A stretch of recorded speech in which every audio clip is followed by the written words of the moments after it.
Welcome to Islamabad International Airport.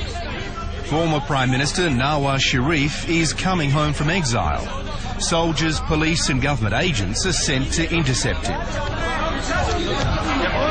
at the moment I've got the hands of about 5 Pakistani policemen pulling me out of the crowd.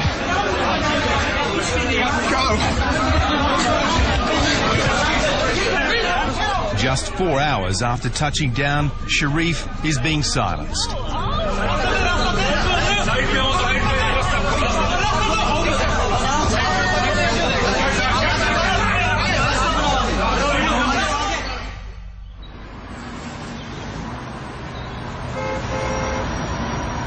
Seven days earlier, we were in London. The upmarket Mayfair district in the heart of the city boasts some of the most costly real estate in the world, owned by some of the world's richest people. And Nawaz Sharif is one of them. I caught up with him outside his plush apartment. A very pleasant city. I think one of the best cities in the world. Money isn't a problem for Nawaz Sharif. He comes from a wealthy industrial family. My children studied here. They came for their higher studies in Britain. London's also a great deal more comfortable than Saudi Arabia, where he was exiled in 1999 after being ousted by a military coup led by then-General, now President Pervez Musharraf. Time out, it seems, has mellowed a man once renowned as a political bully. Nobody is an angel. We all make mistakes. So whatever mistakes we have made in the past, there's a lesson to learn. One of those mistakes may have been signing a deal with this man, the current leader of Pakistan, General Musharraf. Total 4 different kinds of outlets. Musharraf claims Sharif promised to stay out of Pakistan for 10 years. But recently the Supreme Court ruled that was unconstitutional and said Sharif was free to return home, infuriating the general. Ever since, he's been courting the Pakistan media, attacking the man who robbed him of power, President Musharraf. He somehow doesn't believe in the rule of law. He doesn't have any respect for the Constitution. He doesn't show any respect to the law of the land. In office, Sharif was labelled an autocrat. He was dogged by allegations of corruption and misrule. But from exile, Nawaz Sharif has repackaged himself as a champion of democracy. I have no personal motives. I have no personal ambitions. My ambition and my motive is only Pakistan, democracy, rule of law. Well, actually, he was very authoritarian during his government. He was more authoritarian than even the military government. Commentator and writer Zahid Hussain remembers the old Sharif all too well. When he was in power, we have all seen that he took confrontation with the judiciary. He basically also arrested journalists. He did try to crack down on the press, and also actually he was ruthless with his own party men. At 57, political rhetoric isn't all that seems to have changed about Nawaz Sharif. Once grey and nearly bald, he now sports a head of dark hair, a fact that didn't escape one cheeky interviewer. Exile has done wonders for you. You look thinner and younger than you ever did. I think when you go back to Pakistan, they'll think you're a film star rather than a politician. Nawaz Sharif has been doing more than the media round in London. He's been courting MPs from General Musharraf's party. Shahzadi Tuwana is defecting to Sharif's party. It's a numbers game for control of Parliament, soon to be asked to rubber stamp Musharraf to another term as president. That's despite polls that show Osama bin Laden is more popular in Pakistan than Musharraf. It's very premature as yet to say how many people will defect or how many people are thinking about it. Only a few political people who think that they can win their seats with the power of the uniform will stay. The rest will leave. Shahzadi is being portrayed by the regime as a rat in the ranks. I don't think it's fair to call anyone traitor or use such strong words, because one has to decide what is good for the country now. What do you think is good for the country right now? It's always been and it always will be a democratic form of government, and this is the need for our country. This is what is needed now.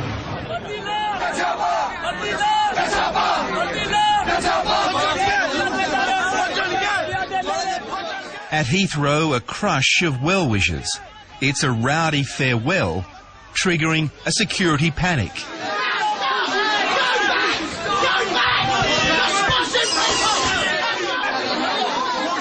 The former Prime Minister is booked on 5 different flights to confuse the regime about his arrival time. The drama is reminiscent of 1999, when Sharif refused to allow a plane carrying General Musharraf to land in Karachi, triggering the coup. In a twist, Nawaz Sharif finally boards a government plane, Pakistan International Airlines. It's military run, but the mayhem isn't over. A passenger collapses in the aisle, claiming to be having a heart attack. Takeoff is delayed for more than 1 hour. Once airborne, Nawaz Sharif settles back and prays. Until now, he's been calling the shots. But in 7 hours, someone else will decide his fate. Well, yes, I don't know what will happen to me when I land at Islamabad. But then more important is that where is my country heading to? How much are you personally willing to sacrifice in this fight? Well, if Musharraf wants to send me to the jail and or in the prison, and in return my country gets liberated from dictatorial army rule, it's not a big price. His calculation is less prosaic than it seems. Political martyrdom, he hopes, will win more attention than he's had in exile. Moments from touchdown, a final ruse. Nawaz Sharif moves to the economy cabin, taking up position in the middle of the aircraft. Everyone on board has just become a human shield. Please take your seat. Sit down. Sit down anyway. Sit down, sir. Sit down. Take your seat, sir. Go, Musharraf! Go, Musharraf! Go, Musharraf! Go! It's feared the plane wouldn't get permission to land. Touching down is the first hurdle, but Sharif smells a trap. He refuses to budge as the aircraft is surrounded. So a strange situation's developed on board the plane. The aircraft is surrounded by several hundred or so paramilitaries and police toting shotguns and submachine guns. Firstly, there was a dispute on board about passports. They wanted Nawaz Sharif to surrender his passport and they could process him off the plane. He refused. Now there's a dispute about bus transport, and as I speak, there are more police coming on board behind. Are you going to allow Mr. Sharif off the plane? Yeah, I've come to request him off board. Is he free to move around? You are awaited off board, sir. You can see the bus.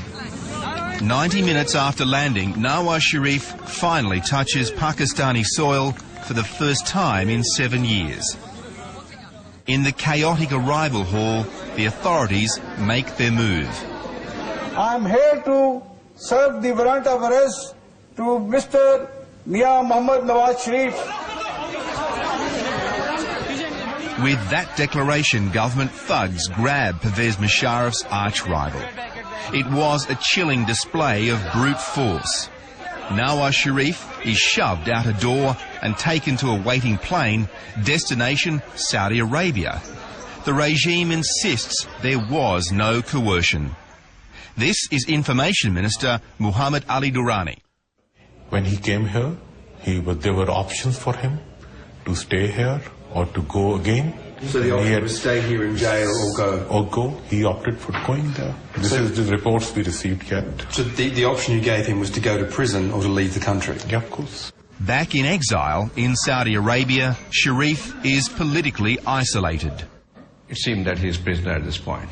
He is under restriction. I will not say that he is detained formally, but I think he's been restricted from going out of his house, and he will not be allowed to travel abroad, out to, particularly to London, I think until the elections in Pakistan are over. I will be going back to Pakistan very soon. Pakistan's other exiled former Prime Minister is coming back on October the 18th. But it won't be easy for Benazir Bhutto to resume normal political life. There are serious legal obstacles, and the regime won't remove them. We have no deal with anybody. Ms. Bhutto's party, we are talking to her, but we don't intend to have any deal as such. Shaukat Aziz was an international investment banker until General Musharraf drafted him to the Prime Ministership. There's some problems with her return. She's got corruption cases you could renew. Will they be renewed? No, I think the cases are still there. There's no question of renewing them. They still exist. She still has a case to answer? She has many cases, yeah. Okay. 2-term limit on Prime Ministership. She can't run for Prime Minister again. Correct. You're not going to give her that? No, we are not. As I said, there is no deal. So whatever the laws are will stay. At the moment, the only semblance of opposition to the regime seems to be coming from people inside this building, the Supreme Court. It was these judges who said that Nawaz Sharif could come home, and they may still rule that in banishing him last week, Pervez Musharraf committed a gross contempt of court. At the same time, a far bigger issue is being weighed here, and that's the one about whether it's even legal for Pervez Musharraf to run for president while he's still the Armed Forces chief.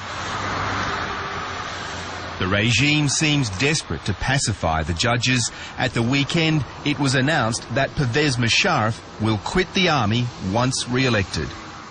President's position as army chief will stay only till the period he's allowed to under the law. So you're saying unequivocally that by the end of this year, Pervez Musharraf will not be the head of the armed forces? I think that's what it means, yeah. The trouble with that pledge is that Pervez Musharraf has made it before only to renege. If he does go ahead this time, it would be a courageous step. It means surrendering his only real constituency, the military. And as Pakistan's history shows, without that, few leaders can survive.